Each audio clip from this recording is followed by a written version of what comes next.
Welcome to the 2 Acre Homestead podcast. We're your host, Lisa. And Kevin. And on today's episode, we are interviewing Nancy and David Libby from Maplewood Homestead. That's what's up on today's episode.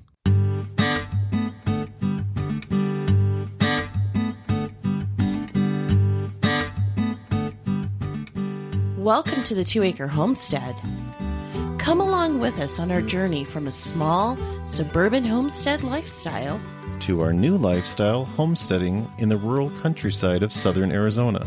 We'll share with you our tips, tricks, successes, and failures. From both our past suburban lifestyle to our new rural lifestyle, all on the 2 Acre Homestead.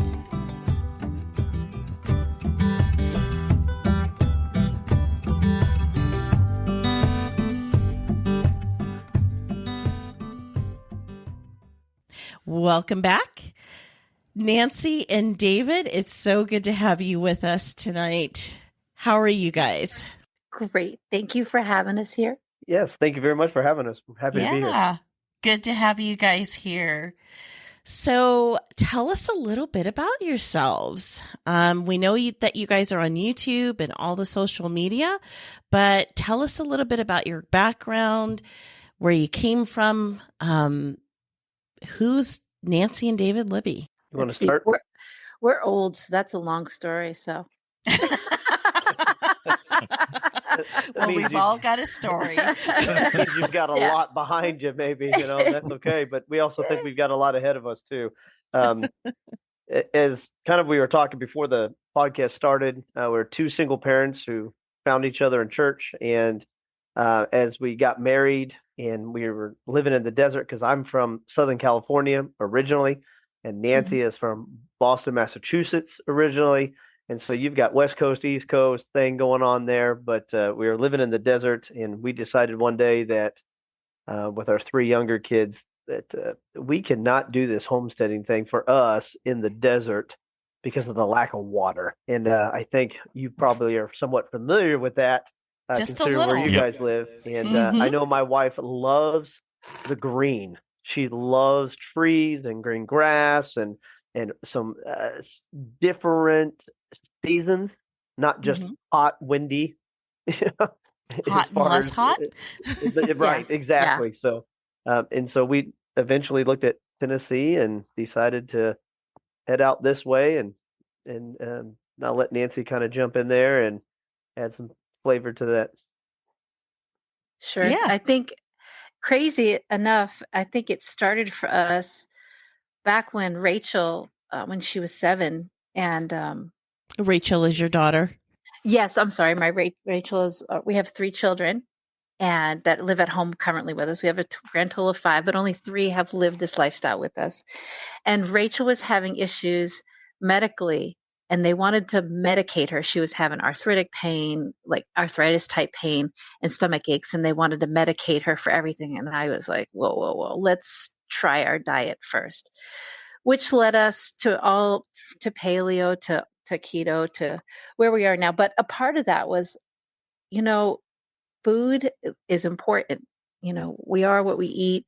And we wanted to start growing a lot of our own food. So we started with 6 backyard chickens in New Mexico and a little garden. We were in a city environment and we put the garden at the side of the house. There's like 10 feet between you and the other house. And here I am with my butternut squash and kale between us and the college students next to us. So that kind of started the journey. And I told David, God punished the Israelites by making them wander in the desert. Can you get me out of here? Oh, boy. Because like you said, I like tall order. Yeah. Yeah, so that's how we wound up in Tennessee. Wow. And did you part the Red Sea to make that happen, David? No, but there was definitely some divine intervention and all of that, just the way it came down there. If you were to look at jobs, I'm a 16-year public school teacher that homeschools their kids. And you could probably connect the dots onto why we homeschool our kids, perhaps, from that experience. Yeah. But interviewed over the telephone.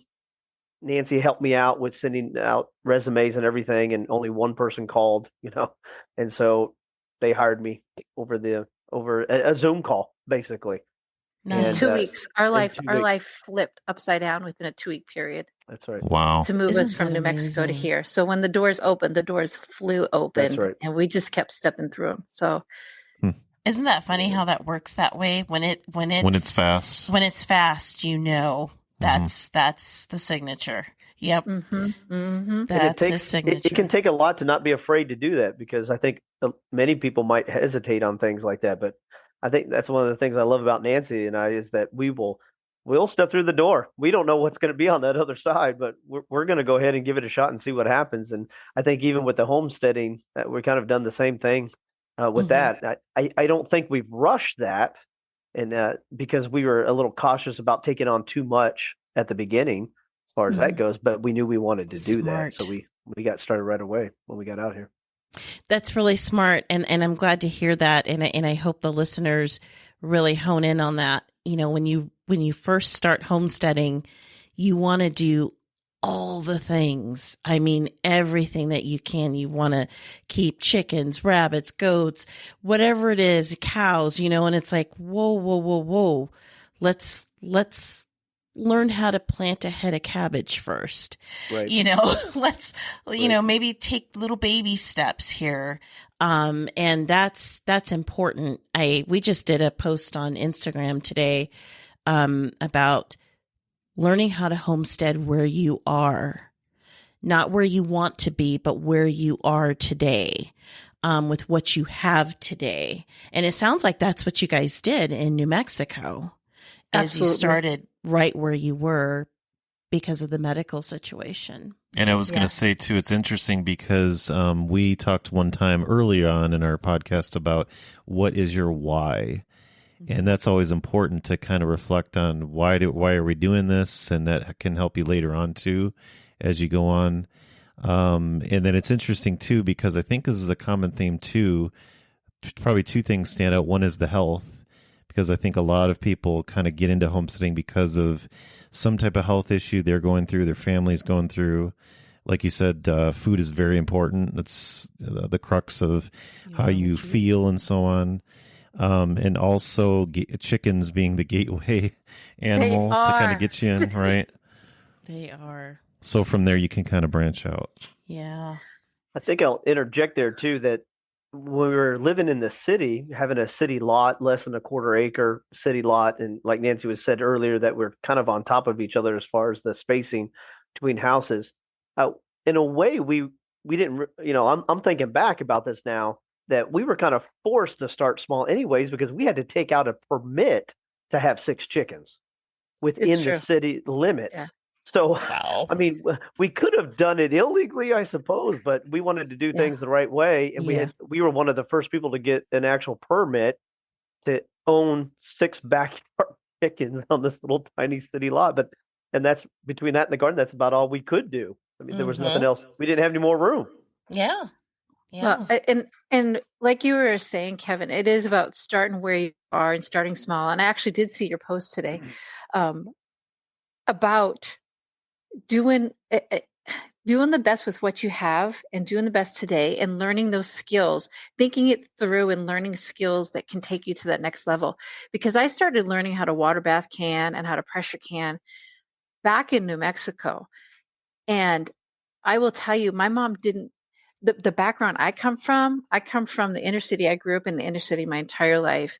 Mm-hmm. There was no rural, nothing. Mm-hmm. And I had self-taught YouTube university. There weren't even people around me to teach me. So it was just watching and delving in, getting books from the library, delving in, going and getting things on sale at the supermarket and canning that. Yes. Learning how to can that, like being smart and resourceful that way. And at one point, David had even said, this was back when I think Greece's dollar had tanked. And he said, our economy is kind of an illusion. It's not as stable as we think it is. This is way back pre-COVID, way, way back. And that was the other big thing between Rachel, our daughter's health, and the fact that things were so uncertain. And before COVID, if you talk like that, people thought you were a fruitcake, Yes, they did. right? And now They people did. after supply chains have had some minor disruptions, I think, as Joel Salatin has said, there's a tsunami. There's a tsunami homestead because people are waking up to the fact that we have to figure out how to do a lot of the old timey stuff and to grow our own stuff and also through that bringing back community. I mean, there's so much that we could talk about. I don't want to get too off topic, but I totally agree with starting small, learning little things. It can be learning how to crochet, learning how to sew. It doesn't need to be food preservation necessarily, but those things take a certain level of stepping out of your comfort zone. So it doesn't even have to be big steps, like moving out of state to another, country. Country. Felt like a country. It did. Tennessee could be a different country. When you're living in New Mexico, it sure is. My children have the blessing of two different, the desert and then here has been definitely two different experiences for sure. So that was a huge blessing for them. But I just wanted to touch on that. I definitely feel like that's exactly what we did when we were back there. Doing the best with what you have. And that carries over when you start doing the bigger things too, doing the best with what you have. It's not like it goes away. So it's definitely a good practice to get into. Well, Kevin, how do you feel like, because as the husband, with that whole thing, what Nancy was saying, like I feel this deep responsibility to take care of my family and protect them and provide for them to the best of my ability. And I think this is part of it, the homesteading part, but I don't know what, maybe you and Lisa have talked about that as well. I've learned a lot over the years. One thing recently that I've experienced is in the tech industry, there's a lot of things going on. There's a lot of layoffs. So that's my secular job. But homesteading, it's really interesting because I think early on we got into the chickens and the gardening and so on. Lisa grew up gardening and so on. But that became, I think for me personally, it was a learning experience because it's taught me those older values, those things that are important. And it's not just about raising animals. It's not just about the gardening and preparing, but it's also in these times where when we went through do we have to say cough now? I don't know. They censor those things. We have to say cough. So the cough. So anyway, it's taught us some things like, oh, great. The shelves are bare. The prices just tripled or quadrupled or whatnot. And so things like, I just went and got about 1,500 pounds of seed so that I could not just feed that to the animals, but also sprout it because it's going to last even longer. And it's just the economics of it. And so that kind of mindset's really helped our family. So it's kind of like a learning experience there, but then it just keeps motivating me. I see the benefit of it in that way. Stay with us. We'll be right back. Are you looking to build a homestead from the ground up? Or maybe you're looking to build an off-grid dream home, a vacation home, or maybe just a piece of land to call your own. Visit yourcheapland.com to buy rural land in the wide open spaces of southwestern United States. When you visit yourcheapland.com, they're here to help you, and with their help, you can do this. You can take your dream of owning land and make it a reality. Most down payments are only $294, including the document fee. Remember, everyone qualifies for financing at yourcheapland.com. Head on over to yourcheapland.com and start making those dreams come true. And now, back to our podcast.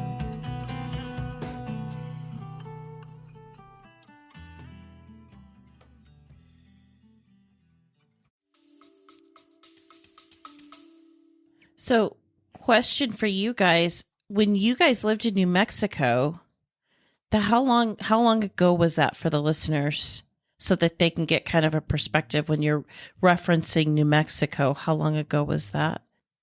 7 years. We've been here 7 years. We were in New Mexico 12 years. Oh, wow. Okay. Yeah. Okay.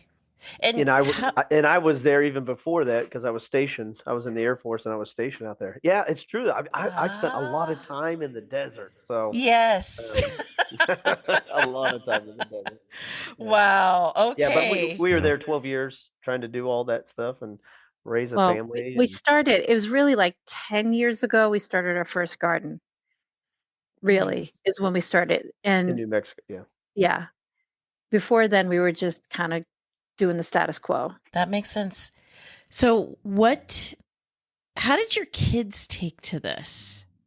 Because it sounds to me like your kids, like for us, our kids are young, so they're coming along whether they want to or not.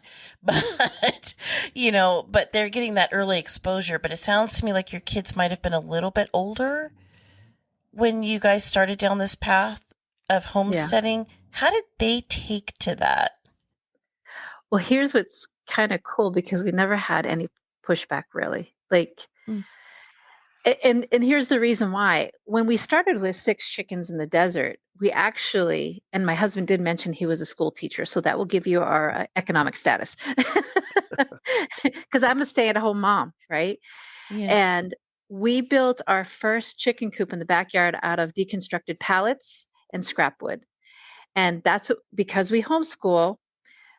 The kids helped me with it, and we measured and we cut, and they used power tools, and that was math for the day. And so it was exciting. And then when we got chickens, at the time there was 6 of us at home still. And so there was 6 chickens. So we all got to name a chicken. And so it was really personalizing it for them. And so moving out here was more of an exciting adventure, especially when they saw how much water was out here compared to the desert. Yeah. Look, there's another pond. Look, there's another pond. Mm-hmm. And it was a whole nother world and opportunity. And at the beginning, chores were fun, but then chores became chores. But then it was also part of, the way we were raised, you had chores whether you had animals or you didn't. Somebody had dusting or cleaning the house. So it kind of became that whole idea of it's just what we do. We're a family. We do it together. Now, as they've come into their teen years and started to develop their own interests, we've pulled back and allowed them to kind of separate. For instance, our oldest boy, he graduated in December from high school early. He's 17. And Congrats. So thank you. First, second one from homeschool, but anyway, he graduated and was originally going to wait till next August and kind of enjoy his last time as a kid, but decided he wanted to actually just get started. So he started TCAT, which is trade school, in January, which again is one of those, we can get into that whole discussion about how undervalued trades are. Amen to that. The ability to build, which is so connected to what we do as homesteaders, building your own and knowing how to do things like that. Anyway, he started out and did that. So as he started school and the more responsibility he's taken on for his own life, the less responsibility he's had here. So basically, he doesn't really have anything much to do with it. So I don't know if that kind of helps your listeners to understand, like we just have let the children evolve into their own people and make their own choices, but they have had the wonderful experience of knowing how to do what we do and living this lifestyle. But I think it's important to realize that as they go into their teenage years, that's already traumatic for any teenager personally, just wrestling through teenage years. And some folks may see even less excitement about working the homestead when they become teenagers. So even our kids are getting to a point where I don't know if they'll do this later in life or not, but I know that Nancy and I have been giving them that skill set from at the youngest possible age that we started this. They've been learning the skill set And if they ever have to come back to it, they'll know how to come back to it because they've been with us for pretty much this whole ride for the last 7 to 10 to 12 years. Sometimes we like thinking of definitions of words that kind of, get an idea going. So the word legacy, the dictionary says it's transmitted by or received from an ancestor or predecessor or from the past. So with that in mind, what kind of legacy do you hope to leave your kids when it comes to homesteading? All right, Nancy, you want to start? Or do you want me to start? Mine's is probably intangible. The legacy of empowering them to have the skill sets to take care of their family and to pass that down to their children. I feel like right now my kids, it's second nature to them to know how to take care of the animals, for instance. Like we could go away for the weekend and we know that we'd be fine. They don't even think twice about it. It's not a thing. And so because it's not a thing, that means that's now a part of them. Mm-hmm. You understand? Like it's like knowing how to make their bed or clean their shower. That's part of our legacy. It's just part of knowing how to do life. And hopefully we'd like to hope that they would never have to put that skill set to use in an emergency situation or a life and death situation, so to speak. But they have it.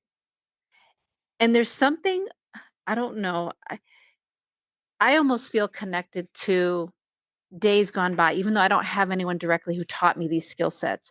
There's a certain part of me that feels very connected to my ancestors, my American ancestors, whoever that is, even if my people didn't come over from Ireland or wherever, but the people that created the United States, that developed the United States. I feel that. I don't know. I don't know if that sounds hokey or not, but that's what I feel. What do you think, David? Legacy is I think one of the more important things that we can teach our kids, the value of legacy. I think for Nancy and I, the first legacy we want to leave them is a scriptural knowledge. So we want them to have a close relationship with God. That's who we are, and I want them to pass that knowledge and that lifestyle, that mindset, if you will, to their families and stuff too. And if they leave our homes and that's all they have, I'm good. Mm-hmm. And I know Nancy's the same way. Amen. Now, and I'm grateful to God for this, that because we homeschool, I think homeschool opened our eyes more to homesteading. And now that we homestead, it seems like Nancy said, it's a natural fit. I don't even know if we take it for granted. We just do it now. And I know our kids will do the same thing later if they need to do that. But I don't know, as a father, I have this vision too at times where that the kids go off, they get married, they start families on their own, they have their own houses, et cetera, maybe the American dream type of idea. But maybe at certain times during the year, like, okay, we've raised a hog, we're all going to come back to the farm and we're all going to help out and we're going to process the hog or process the chickens, and it's a family thing, and maybe we'll have a barbecue afterwards, and just enjoy that. It's and I truly believe that because over the years we've been teaching them how to do these things, they would just fall right back into the roles of what to do, and there wouldn't have to be any extra training on Nancy and my part to get. Oh, do you remember how to use this? I'm like, yeah, Dad, of course I do. I know how to use that. So, God willing, I'm looking forward to that day, in the future, and I think that's a good legacy. And if I think the other legacy is one day Nancy and I, God willing, we'll be around to even teach our grandchildren stuff, and so the kids will bring their kids, back to the farm, and they get to see this stuff put into practice, actually, not just talked about or dreamt about, or maybe some fantasy dream of owning a farm. That no, we can do that, and we can provide that for them. So I think it's important. I also I feel like we already are seeing part of the legacy, or I don't know if it's legacy character development. from living this lifestyle. There's a Right. certain thing Right. that Right. and is that not part of a legacy? Mhm. Is the fiber of, and I think maybe that's what I was getting at earlier. It's the whole fiber of what makes us a people. It's that the pioneers, the working hard to get what you want, to appreciate and give thanks where thanks is due for the things that you get. Like, I don't know, when we pray for our food, it takes on a whole nother meaning when you know you've raised that food. It's just, you truly are grateful for it. You know where it came from. You Yeah, know what went into yeah. it. How many conversations, Nancy, have we had about this huge disconnect nowadays Mhm. between even adults, but also the subsequent generations of kids that are coming through, that there's this huge disconnect about where their food comes from, where their security comes from, where their hope comes from, where there's, all these things, and living the homestead lifestyle. You see it every day, and you're Mhm. right. It does. And I know those that are listening to your podcast, there's probably a lot that think the same way, or not just think, they know that because they're out there doing it all the time. And I just Yeah. want to keep that encouragement going there. I might have heard this from Joe Salatin, but the gist of it was kids don't know the flavor of strawberries. They know the flavor of strawberry cereal. That's their concept. So Yeah. What is it? We have a friend of ours that teaches school. He teaches high school, and he said that kids in high school actually, what was it? They thought spaghetti, like the kids grew on in trees. the classroom literally thought spaghetti grew on trees. Literally, these were high school students. Mm. So yeah, the disconnect is just, it's, yeah. Yeah. It's really sad. Yeah. But I am grateful. I am grateful that my kids have had the opportunity to, they have to put other things before themselves. Like, okay, you get to have breakfast after you go make sure that all the animals are cared for, you know? I mean, Matthew, the other night we had night before last, it's kidding season on our farm.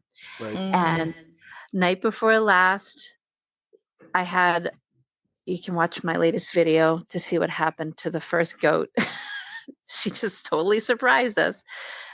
But Was I that had one Maple? that Maple is due any day now. Okay. It was her daughter, Sassy. Oh, yeah. Maple is still rotund and huge, and I'm waiting to see her. But I thought she was going to go the night of the storm, because that's when they do it. They have babies during storms. See, Yeah. it's even those little things. Who knew that before you start doing this? Like, who knew? There Who was thought no about that? manual. There is no manual. Ours kidded just literally within an hour of what your sister coming to visit us. Wow. Oh my And goodness. it's like, sorry, Kevin's in the barn, and Yeah, she's. and then I Well, left my Matthew- phone and only have my watch, and I'm trying to call her, and Yeah. Well, like, situation. the cool thing is that Matthew and I spent the night down in the barn waiting, because we don't have Wi-Fi in the barn. So we're not like the cool homesteaders that have the little baby cameras That can watch. Yeah. Yes, yes. So we're like, you know what, son? You and I were just going to camp down there. Okay, Yeah, come on, there you let's go. go. So we busted out the cots, and in the milking room, we're sitting there sleeping, waiting. Okay, you got the first shift. I'll make sure if she goes into labor, because you don't want to lose your animals, No. Mhm. So it's a level important. of self-denial, and you still got to do school the next day, son. I love you, but let you sleep in a little bit. Still got school to do. That's okay, Mom. I'll So let you what does sleep that until do for them? 5:30. Right, yeah. That's right. That's right. That's So right. what does that do for their character? We live in a society that's not so common anymore. It's about comfort. And so why are we so afraid of being uncomfortable, when uncomfortable is what really makes us grow as people? And I would take it even a step further, Nancy. It's we also have a society that doesn't want to work as hard, because I don't know about you guys, but that's the first thing that we've always heard from day one since we started living this lifestyle. Because we started, as our audience knows, downtown Phoenix. That's where we were. We were in a townhouse, and that's how we started. And that's the first thing people would say. Why do you want to work so hard? Well, yeah, that reminds me of Why something. not? I worked with some guys at work, and at the time I was on site, and this one guy is, well, why do you go? Because I basically they had something shipped in, a big display piece, and I looked at all the wood, and I asked my manager, hey, what are you going to do with that? Because I thought, oh, I can make a brooder box out of this thing, and he says, yeah, you could take it because we're just going to throw it out. And then the discussion about chickens and so on. Well, why would you do that? You can just buy them at the store. How much is it? Do you save money? And then I started thinking, well, I don't know, maybe, but maybe not, because, That wasn't the point that for wasn't the us. point. I told him, I said, well, sure, that's one way to look at it. But it was about the health, about controlling what the chickens eat and whatnot. So, Exactly. and then it makes me think of something too, just talking about, being, I guess, this whole convenience, hamster wheel that everybody is, the treadmill and whatnot that everybody's, told to go on. I mean, we're told to just sit in front of screens and eat our potato chips and soda and all this and the fake stuff now, right? They want you to think. Anyway, I'm not going to go down that rabbit hole. You will eat bugs and be happy. You will eat bugs, right?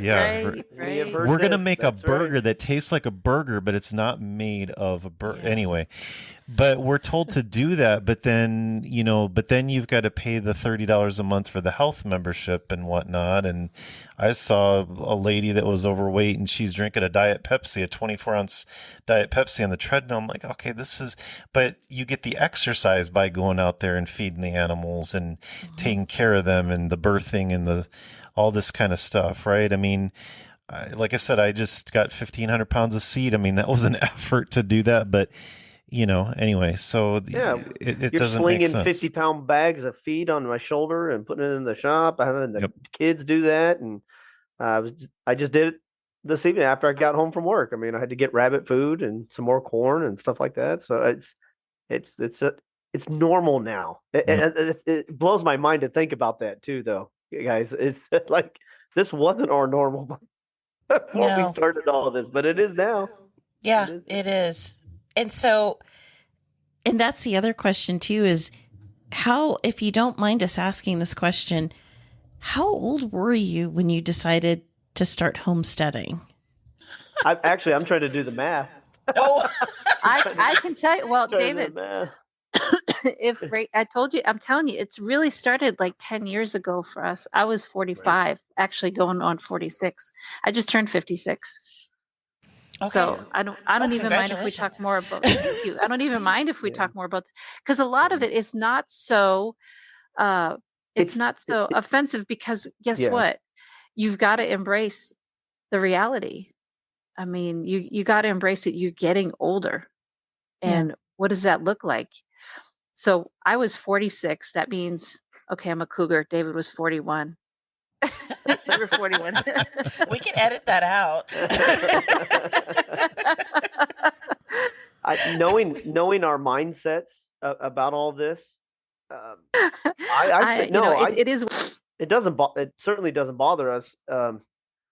I think Nancy and I would probably do this if we were in our 60s.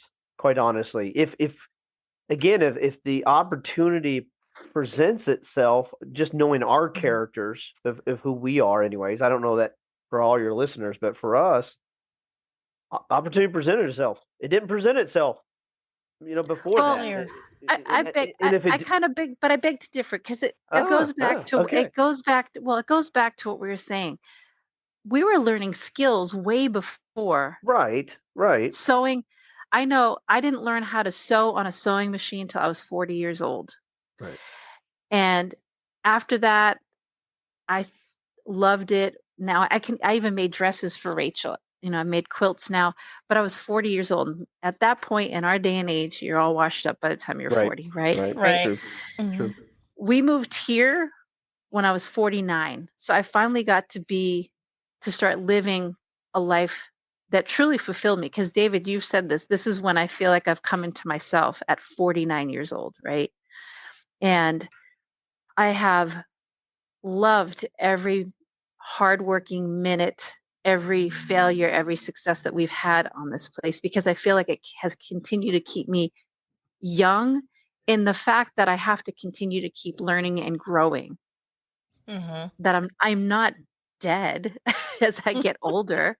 I feel like why do we feel like we need to stop dreaming as we get older? Because, we look at our teenagers. Okay, what are your plans for your life? What do you want to do when you grow up? Who do you want to marry? And talking through all those things. So their plans are what? To marry a spouse who loves them back, to have a house, have kids. Okay, once you do all that, what's the next step? And Raise chickens. and they're That's right. and goats. goats. Kevin, don't forget the goats. Can't forget the goats. So I feel like that. So age is, when they say age is but a number, it is, but it's not. It's like, okay, it's a mindset. How old do you want to be? And what does that really mean? Honestly, like, what the heck? Yeah. Yeah. Really, what does it mean? Okay, so I'm 56 this year. Whoop-de-doo-dah. What's the next animal we're going to get? And physically, can I handle that animal? Because I know we really wanted to talk about that too. Like, what does that look like as we get older? That's actually a good segue. It's actually a good segue, because we really wanted to talk a lot more about aging in place on a homestead and what that actually looks like. And I had actually a little bit more pointed questions for you guys on this. And that is like, as you get older, as you age, what are the things that you think you want to keep doing? Because the fact of the matter is as we get older, I mean, it is a fact, we're not going to be as strong. It's going to happen to all of us. You're not going to be as strong. At some particular point in time, your kids are going to be stronger than you. I don't even know how that works. When you've brought them in this world, you can take them out. That's Bill Cosby right there. That's right. Yep. But sorry, but it is true. I mean, it's like I look at my youngest and I'm like, really, really, Yep. you just got Don't try here. me, boy. Yeah. So in other words, David, are you going to hoist a 300-pound pig up, when you're 68? So, I mean, Right. that's what the pickup truck's for, or the zero turn where you get a pulley system or a block and tackle system, which that's what we're rigging up this weekend. So that's what we're going to be doing and so. Congrats! I wish we were there. Well, but there's that man side of me that goes, oh, I don't need the truck and stuff right now. I'm going to go ahead and get, I'm going to try to pull it up. So I'm going to put this block and tackle thing for all it's worth. But I kind of I want to start off by addressing that question truly with, I don't know that Nancy and I actually have an answer fully for that, because we don't. It's not that we don't know what the future is. That's not what I'm saying. It's our ideas differ a little bit.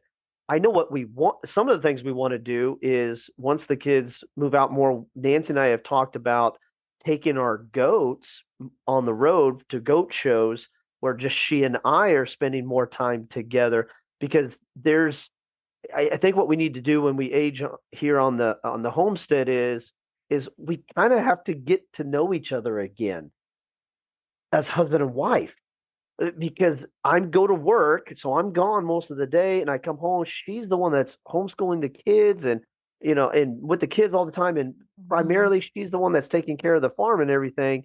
And after 20 years being married, it shouldn't stop. And I know she's filing this right now, because it's right. I think about these things. I'm like, I want to get to know my wife again in a sense that it'll just be us. Okay, but on the homestead, like you were asking, what can we do? I don't know if I want to raise pigs still. Just the two of us. The goats. Go ahead, Nancy. Like I said, we kind of go back and forth on this because we're not quite sure how this is going to look. Okay, this so is great. I think you cannot know what the future holds. Right. And we cannot know what our physical limitations and capabilities are. So I always go under the premise that we do as much as we can until you can't.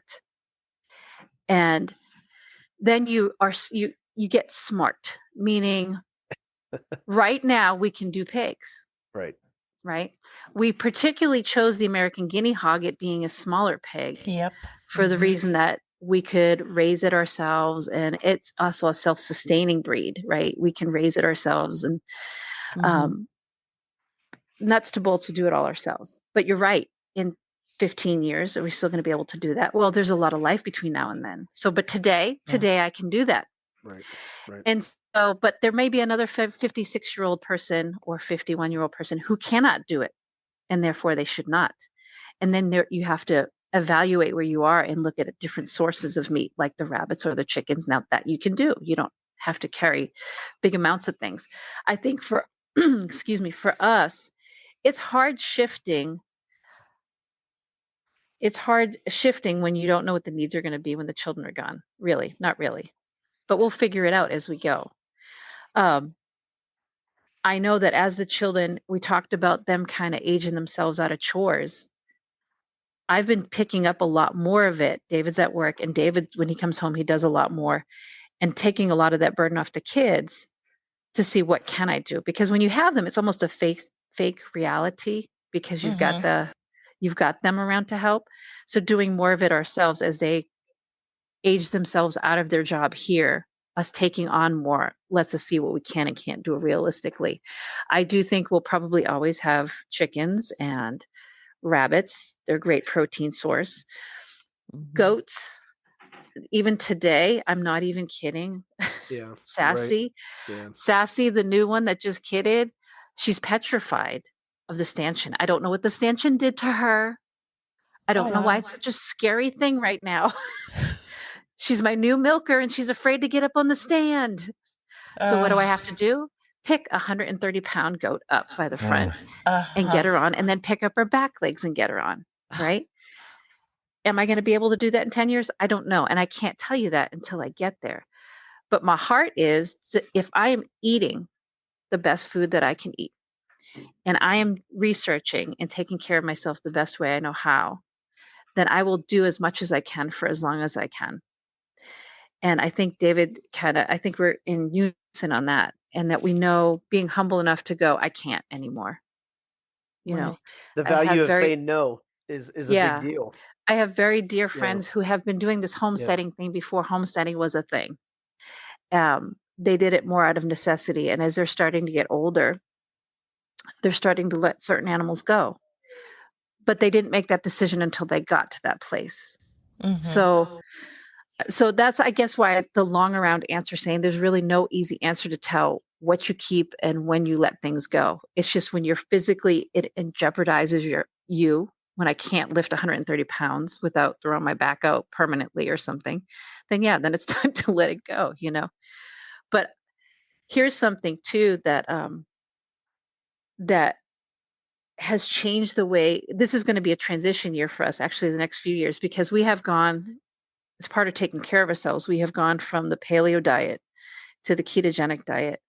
And then the last two years for me, and the last year for David, to the carnivore diet, and leaning more towards a ketovore type. Because how can you not grow tomatoes and eat them? I mean,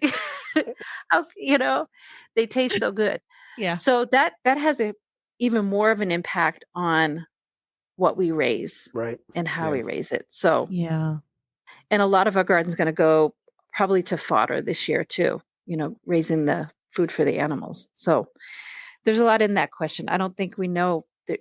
You'll know when it's time to let things go, because you can't anymore. Question: I know for a lot of people, when they start thinking about aging on the homestead, because believe it or not, that's something that we think about ourselves as well. It's like, well, what is this? Our kids are very young, but we're already starting to, Kevin's mostly talked about it. Me, I'm forever 21. So, but I stopped at 21. I just don't age. But we've been talking about, what that future would look like, when our boys are old enough, and, what's the legacy that we'll leave behind as well. And I think it's a valid conversation that every couple has, but as you start to age and you start not being able to do as much, how important does community play in this conversation? Because community is so important, even as people who are young and healthy and, can still do whatever they can, community is still important. But how much more important do you think it is as you age on the homestead? I think it's really important, but I think the thing that scares me, well, let me start by saying this.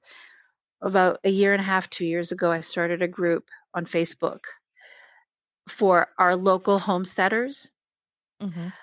where we connect and we each take a turn and we teach something we're really good at. For instance, I'll have a Dairy Goat 101 workshop at my house, free. I'm not charging you $250 to come out and learn about goats. Come on out. Let me teach you, because I'm good at that. We had another lady teach about sourdough. We had somebody else teach about care and keeping of Muscovy ducks, because they're good at it. So we've already started to develop that community. Now, how does that relate to as you get older? Going back to legacy, if I've already got 20 years into the game or whatever at some point, I have so much more to pass on to the younger generation. And hopefully in that, I will trade you knowledge. Can you come out and help me here? This is a vision. It's not a reality for us right now. But I've really enjoyed just even the beginnings of the community that we have here, and being able to supply each other with knowledge. Doesn't that naturally carry over to the next step of, well, how can I help you? Mm-hmm. You get what I'm saying? Mm-hmm. And it's even kind of started with, hey, our family wants to go on vacation. Can I trust any of you to come over and feed my chickens for the weekend or whatever? So It's even stuff like that. But I do think it's passing on knowledge and lending a hand. I know that there's also people that have asked, hey, can you come down and help us finish this construction of this part of our house? So it's already starting, but I think we can't be afraid to reach out. So I do think it's going to be needed by us later on. Not why I created the group, but now thinking about it, I'm like, yeah, it does give us a resource. And I think Community is super important. I think it's a double-edged sword, perhaps. There's perhaps a mindset with homesteaders too, and Nancy and I talked about this when we first got started. How much do we want to let our local community know what we're doing on our homestead? More of a maybe a prepper mindset, where we don't want to let the world know that we're putting up food and we're raising this and that and the other, and trying to offset that with, yet what if times got bad and we needed other people to help out? So I think first and foremost, I think, again, putting that effort into your kids and raising them up in that skill set. Because let's be honest, that whole saying about blood is thicker than water. I mean, your family's going to be the first go-to, when you need that community. Now, what Nancy is talking about too is, yeah, we feel good about that now, and we've expanded our circle of influence, and we're able to reach out to our neighbors and community, and where we live in Tennessee. I mean, we're literally, it seems like, maybe not us specifically, but in the entirety of the state, or it seems like we're out in the middle of nowhere, because the concentrations of population in the state of Tennessee are, of course, closer to the big cities like Nashville and Memphis and Knoxville. Mm-hmm. So that it goes more either south or east of us. And so we live in a beautiful rural area out here in Northwest Tennessee.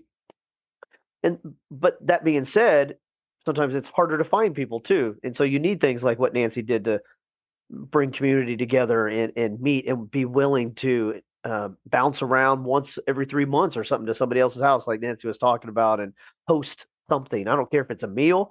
We don't care if it's a workshop. Whatever it is, and we are starting to see the fruit of that more and more each time. Nice. Yeah. I can't hear you, Nancy. Go ahead, Nancy. Yep. Nope, you're muted. I can't hear you, Nancy. Sorry, there you go. Okay. So the other thing I was thinking, as we get older and can't slaughter hogs, well, I can trade you, some rabbit for some hog, stuff like that too. Yeah. So it is going to be important, because I don't really want to leave this lifestyle, because it is a lifestyle. It's not just about growing food. It becomes a lifestyle. Right. And there's a camaraderie with others like you. I have found my best girls don't really care about the mall, but we can sit and talk about chickens or rabbits all day long. That's right. I had to come to Tennessee to find my people. So, Yep. that's just, and I think that's as important, getting older it's that, going back to what I was saying earlier, it's your mental state, Mhm. feeling useful. There's always something to do on the homestead, and there will always be something you can do on the homestead or some way you can contribute. But I don't know. I don't know if that truly answered the question, because there's so It many did. uncertainties as you get older, like Mhm. what do you do? So Yeah. No, you've totally answered the question, and it's been absolutely fabulous. I was looking at, I forgot to circle, I wanted to circle back on something here really quick. On your homestead, just for the listener's perspective, you raise goats. You raise, tell me when I'm wrong on this. Okay. So sure. you raise goats. You have a goat named Maple. I honed in on that because we have a goat named Maple too. So you have Maple, Finley, Lola, Charmed, and Sassy. Yeah. Yes. And then you have the Muscovy ducks. Uh-huh. You have rabbits. Yes. You have chickens. Mhm. And you have the Kuni pigs. They're actually American guinea hogs. Yeah. I have Kuni pigs down here. Sorry, And American guinea hogs. Those are better. Yes. And you forgot Prince and Caesar. Those are our bucks. Yeah, those are your bucks, aren't they? Yes, I'm so sorry. I forgot about Prince. And we have the rabbits. Did we talk about rabbits? Because we had 2 litters of rabbits yesterday. We got another litter due. Yep. Nice. I tomorrow. think I saw that video. Yeah. Did you make a video of it? I think I just saw that. I made a video about cost analysis. Cost analysis, breaking down the cost of feed. Yeah, There we go. That's what it was. Yep. Yeah. Yep. So just to circle back on all of that, so that way the listener has this perspective on what you all do. You are doing all of the things. So that is amazing. And you guys are amazing for raising your 3 kids. I also have a goat milk soap company, just to put that out there. Yes. Yes. I did not have that written down. Yeah.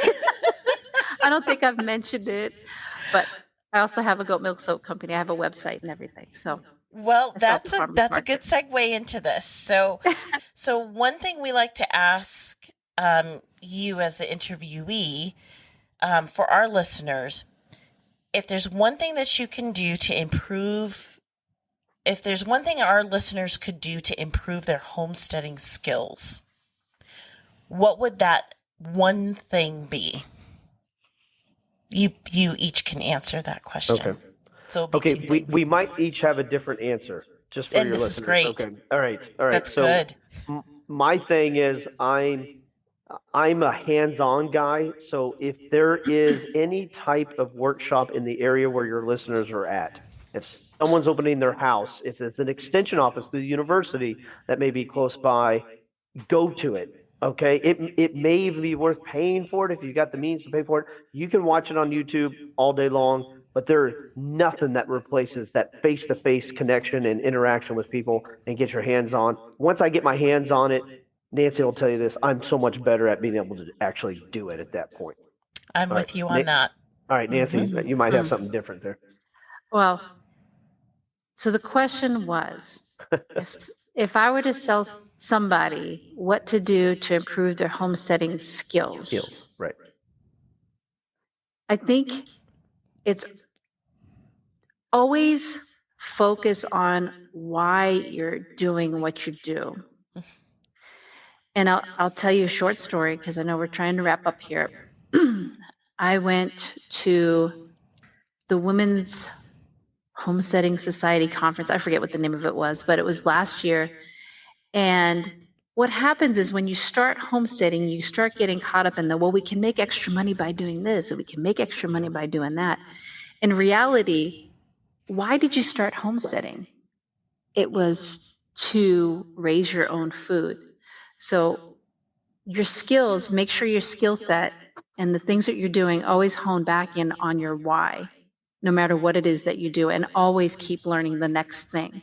Never be satisfied where you're at, because you can kind of lose your way if you start doing that. Excellent. That sounds like you. Yeah.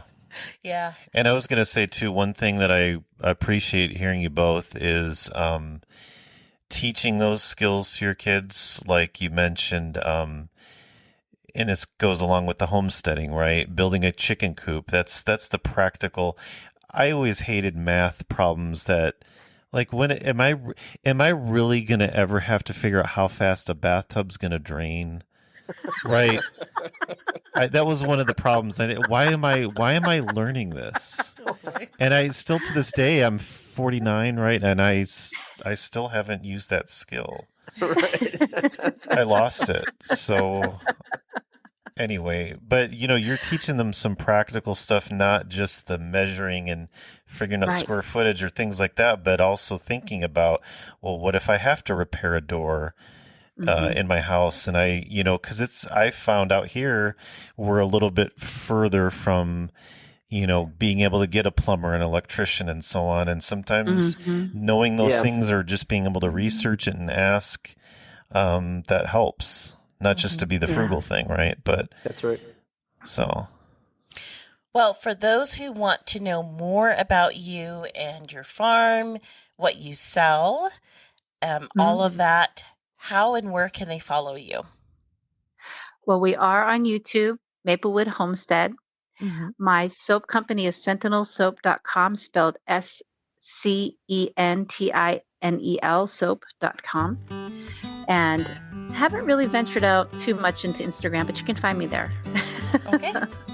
And we will be sure to put the links to all of those things in the show notes below. Yep, we will. The description of this episode. Well, Nancy and David, thank you so much for joining us on this interview. It's been fun having you guys. Yeah, appreciate it. Thank you. Yeah, it's been a blast. And it's nice to be able to share the common things that what's our why and so on. And so it's been a pleasure. Thanks a lot, guys. Yep. That's it from all of us here on our homestead. So from all of you to wherever you are in your homestead, happy homesteading and be safe out there.